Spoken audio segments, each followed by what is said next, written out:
Hi team, welcome to this video on p-values. Now before we begin, I want to show you that you already possess the required intuition for p-values. And I'm going to show you that using this Australian $2 coin, which, yes, is smaller than the $1 coin. I can't explain it, move past it. If I flip this coin 100 times, how many heads do you think I'm going to flip? Could I flip 50 heads? What about 52 heads? Could I flip 56 heads out of 100? What if I told you that I flipped 90 heads out of 100 coin flips?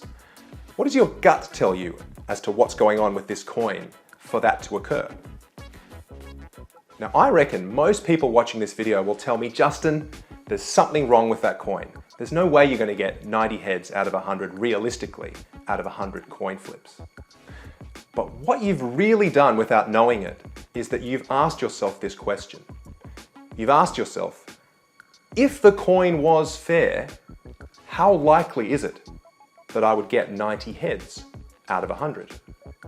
Or in other words, how extreme is our sample given the coin is fair? Now that, my friends, is the correct line of thinking for p-values. Let's explore that concept a little bit more. My name's Justin Zeltzer and this is zedstatistics.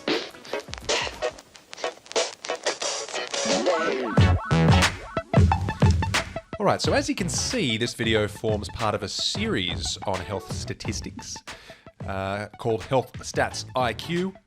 You can see all of the other videos up on zedstatistics.com. But for now, let's dive straight into p-values. So I'm going to finish off that explanation around the coin example we saw in the intro, after which we'll look at the history of p-values, how they actually came about.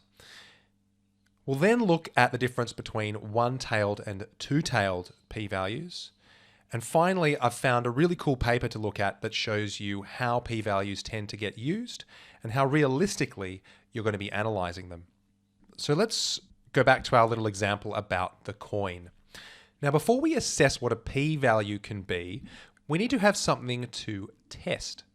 And this in statistics is called a null hypothesis. It's like our default position that we take, hoping to see if there's enough evidence to reject it. So our default position here is that the coin is a fair one. And in the example I gave, we had 100 coin flips. And quite clearly then, if the coin is fair, so under the null hypothesis, we'd be expecting 50 heads, right? Of course, we know that due to the randomness of sampling, we're not necessarily going to get 50 heads from a fair coin. We might get more than 50, we might get less than 50, but the distribution is going to be centered on 50, this being our number of heads. Now, the reason why this is a bell curve is a little bit beyond the scope of this video. If you'd like to know more, you can check out my video on the binomial distribution if you're keen to figure out why this looks like a very normal distribution or a bell curve shape. But for the moment, just appreciate that it's more likely to get numbers close to 50 than it is to get numbers further away from 50. So it becomes less likely to get, say, 60 heads, 70 heads, 80 heads becomes very, very much less likely out of 100 coin flips. Now let's take one of those scenarios again where we had 56 heads. So let's just say I did have a sample of 100 coin flips and I got 56 out of 100 heads. And that exists over here in the distribution to the right of our midpoint, which is 50. So somewhere in this kind of upper tail. Now what the p-value is, this is the official definition, it's under the null hypothesis. The p-value is the probability of getting a sample as or more extreme than our own. So here's 56. The p-value would be represented by all the possible samples above 56 heads. In other words, more extreme than 56. If we're considering the coin to be fair, so under the null hypothesis where the coin is fair, a more extreme sample is one where it's further away from where we might expect that sample to be, which is at 50. Now, here's the interesting thing. It's not just this region which is as or more extreme than our sample. It's actually the mirrored region on the other side as well, from 44 heads downwards. Don't forget that 44 heads actually means 56 tails. So it's just as extreme a sample to say you have 56 tails as it is to say you had 56 heads, right? So all of these samples down here where we go 44 heads, 43 heads, 42 heads, etc., all the way down to 0, that's going to be as or more extreme than our current sample, which is 56. So these two regions will become what's called our p-value. And again, while this is beyond the scope of the video, you can calculate that region, which is 0.193. Thinking graphically, that's actually 19.3% of the area under this curve. So in other words, we can say, if p is 0.193, we can say that if the coin was fair, the probability of getting 56 heads or a sample more extreme than that is 19.3%. So I'm just turning that into a percentage. So that gives us some idea of how extreme our sample was, 56 heads. It turns out that's not really that extreme. It's quite possible for us to get a sample of 56 heads if the null hypothesis was still true, i.e. the coin is fair. So this really shouldn't be alarming for us to think that the coin is rigged if we get 56 heads as our sample. But let's see what happens if we got 60 heads. So there's 60. It's a little bit further away than 50. So our p-value is now actually a lot smaller because the area in the more extreme sections of this curve is a lot smaller. And it turns out here that the p-value is now 0.032. So again, if the coin was fair, the probability of getting 60 heads, or a sample more extreme than that, is actually 3.2%, so quite small now. And as we'll see, usually what happens when the p-value gets below about 0.05, which indeed this is, we tend to start casting aspersions on the null hypothesis. We start thinking, you know what? That null hypothesis might not be so true anymore. It seems quite unlikely that we got 60 heads from a fair coin. Now, the example I gave in the intro was in fact not 60 heads. It was 90 heads. I can't even put this on the graph because it's so far to the right of where I had everything else before. But 90 would be way up on the right-hand side somewhere, and you can appreciate that the area represented by the more extreme parts of the curve is actually going to be pretty much 0. So I've written here that p equals 0.000. Realistically, it won't be exactly 0, but to 3 decimal places, it certainly will be. And we can say that if the coin was fair, the probability of getting 90 heads from flipping it 100 times is practically 0. So if I told you that I got 90 heads out of 100 flips, you'd rightfully say, there's something wrong with that coin, my friend. Now, you're probably thinking, look, this is a health stats video. Why are we talking about flipping a coin? Funnily enough, the history of p-values in health goes all the way back to 1710, and it's actually very similar to that coin flip example. John Arbuthnot, some Scottish guy in the 1700s, in his paper, An Argument for Divine Providence, what he did was he reviewed 82 years of birth data, but what he found was that every year that data was collected, more males were born than females. And while he didn't actually use the phrase p-value, he came up with this conclusion. If male and female babies were equally likely, the chance that male babies would be more numerous 82 years in a row is this very, very, very small number, 2.01 times 10 to the minus 25, which is in fact 0.0000025 of those zeros, then 201. But I hope you can see how this is very much like the coin flip example. He basically had a null hypothesis that both sexes would be equally likely at birth, so that in any given year, it's like a coin flip as to which sex is more numerous. So if we had 82 of those years, we would expect 41 of those years to have more male babies born than female, and perhaps 41 of those years to have more female babies born than male babies. That would be the likely outcome if indeed both sexes are equally likely. So it's very much a similar situation. There's our expected value 41. We ended up with 82 years out of 82 with more male babies. It's like flipping heads 82 times in a row. What's the chance that your coin is fair if you've just flipped 82 heads in a row? Well, as we found out, it's 2.01 times 10 to the minus 25. I can't even draw the point 82, but it's the small region that's more extreme than 82, which in fact is nil in this case, pretty much.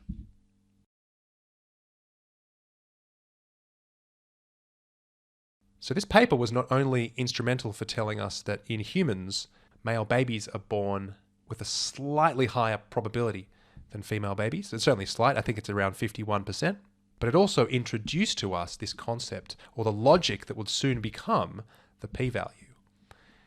Simeon Poisson, in 1837, in his paper Recherche sur la probabilité de jugement, etc., his paper was an investigation of criminal trials, in particular the juries of criminal trials. And he did something interesting. He made two particular comparisons in that paper.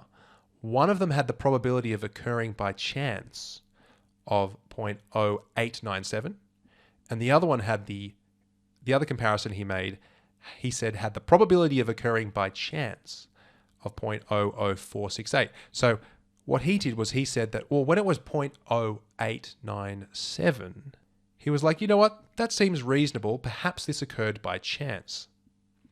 But when it was down to 0.00468, he said, you know what, that's now too small, and I don't think this occurred by chance. I think there's something else going on, something structural going on with these two jury groups.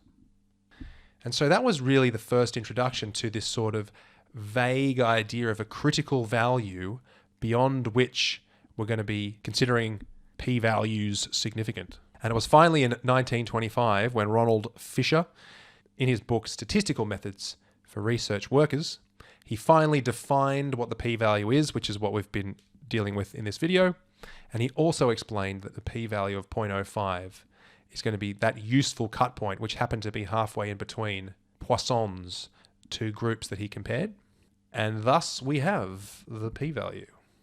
All right, so let's now look at what the difference is between a one- and two-tailed p-value. All right, so let's look at a two-tailed p-value first, because it's kind of the one we were looking at already.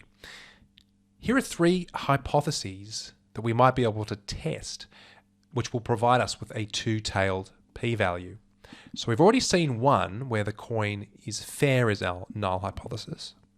But also in health sciences, you'll get a lot of studies where they're looking at differences between the sexes, between men and women.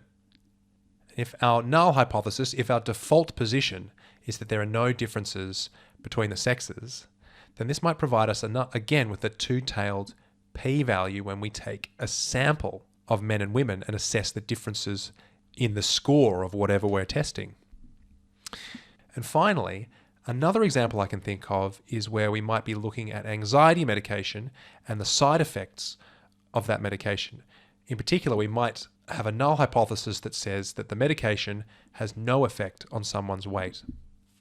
Now, the thing that will make this a two-tailed p-value for each of these scenarios is that we can reject these null hypotheses either way.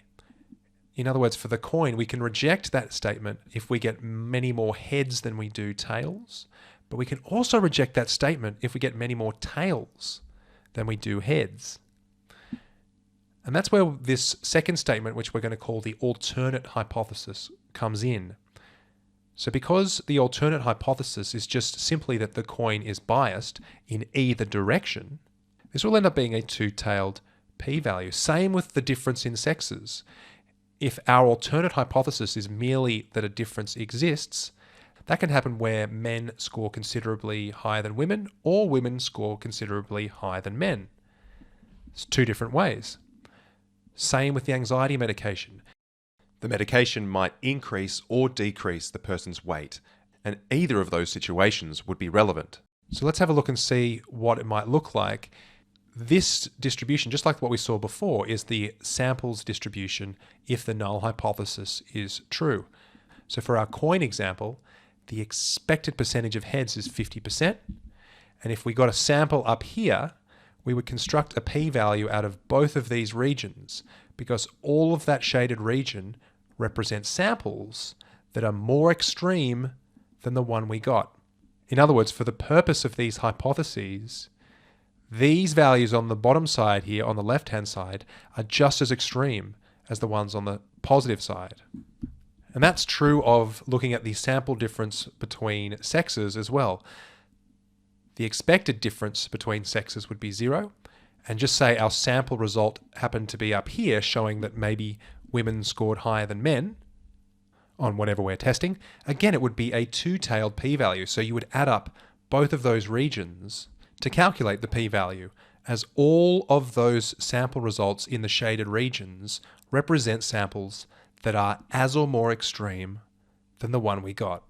And similarly with the weight change for anxiety medication, it's the same deal. If our sample was up here showing you that we have an increase in weight, you'd have two regions again to add up to get to your p-value. So what does a one-tailed p-value look like? Well, it's not so much about what it looks like, but what kind of hypotheses would lend itself to a one-tailed p-value? And here's an example I thought of that might make a bit of sense. If we're looking at particular medication whose objective is to reduce swelling after an injury, say, we might start with the null hypothesis that it has no effect on swelling. But the alternate hypothesis here is that the medication reduces swelling specifically. We're only really interested in one direction to reject this null hypothesis.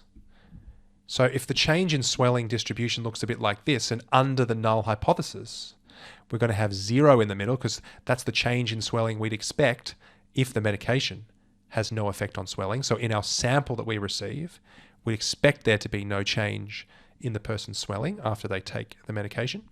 But if our sample result happens to be down here, which is on the negative side, showing that the swelling has reduced, the p-value again is the region represented by that which is as or more extreme than the sample we got. So that's this yellow region up here, but it's only that yellow region. So think about it. If the medication was actually increasing the swelling and you were up here somewhere in your sample, so the poor person that took this medication trying to reduce swelling actually found the swelling increase, that's not going to tell us that the medication's effective. So because we're only interested in rejecting this null hypothesis one way, the p-value reflects that fact. And so the values which are as or more extreme than our sample are all on that left-hand side. And here's another example I thought of, which is looking at coronavirus mortality being equal between sexes. If we're trying to show that coronavirus mortality is greater for men, specifically showing that it's greater for men, then we could look at the mortality difference, men minus women. And if our sample result again is on the upper side, we'd find that that p-value is just the region above our sample. Because if our sample turns out to show that the women in the sample have a higher mortality than men, that's not going to help us with this test. We want to show that specifically men have a greater mortality than women. Now that distinction might be quite subtle, because in the last example, I gave you a difference between sexes that was a two-tailed p-value. And yeah, the difference between those two situations is pretty technical.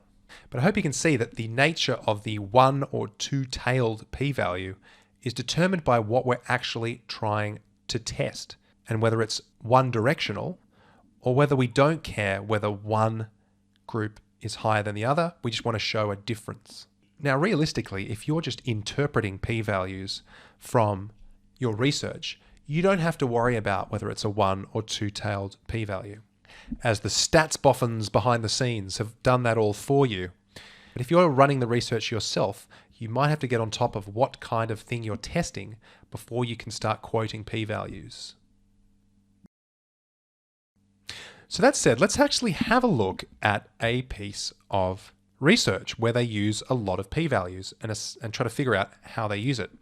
This comes from the Medical Journal of Australia this year, 2020, and this is called Optimising Epilepsy Management with a Smartphone Application, an RCT. And here are the authors, Yang C et al.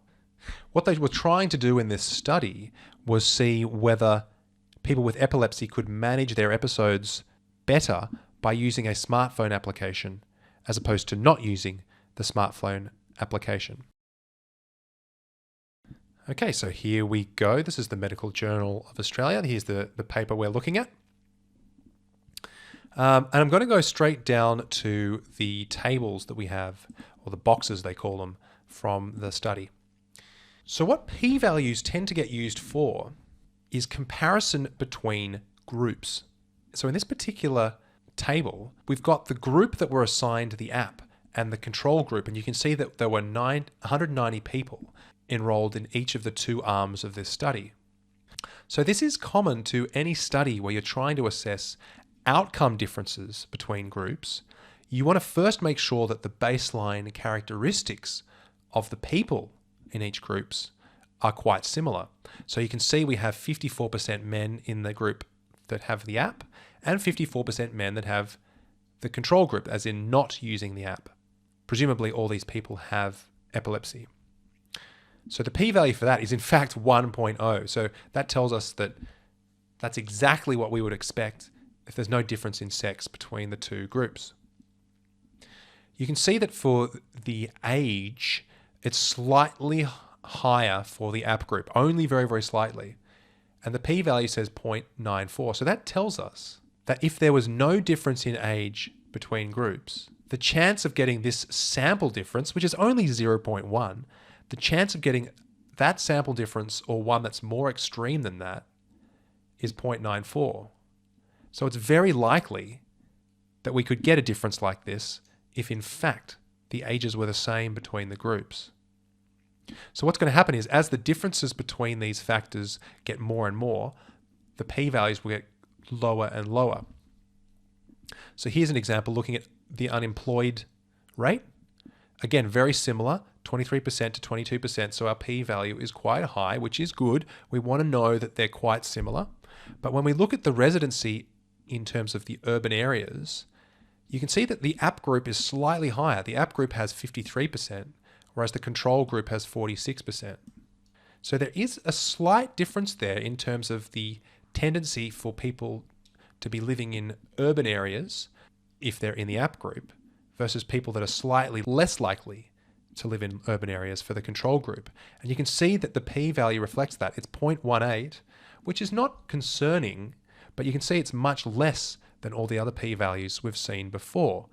That tells us that there's an 18% probability that the difference we're seeing here occurred purely by random chance. And as I said, 18% is not concerning, but it's interesting to note that it's much lower than the others.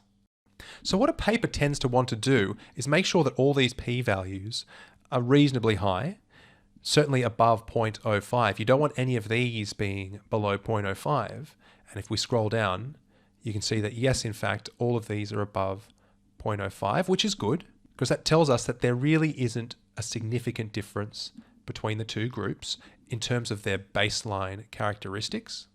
But then we go to the next box, which shows the outcomes between the two groups. Now, I'm no expert on epilepsy, but these are all your possible outcome variables. So you can see that the app group scored 144 as their total score versus 125.4 for the control group. So that difference seems to be quite large. And in fact, the p-value tells us that that is a significant difference. In other words, the probability that the difference we're seeing here occurred purely due to random chance is less than 0.001. It seems much more likely that a significant difference actually does exist between these two groups.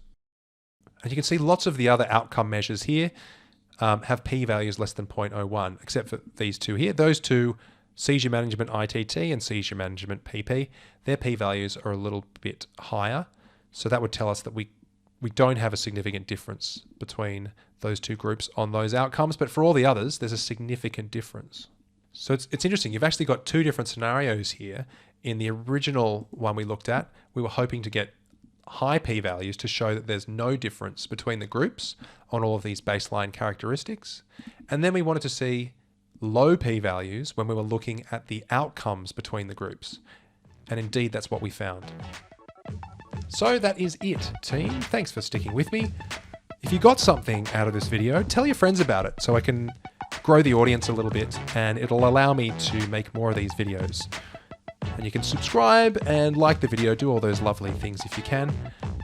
And if you want to see any of the other videos, they're going to be up on zedstatistics.com. I'll catch you later.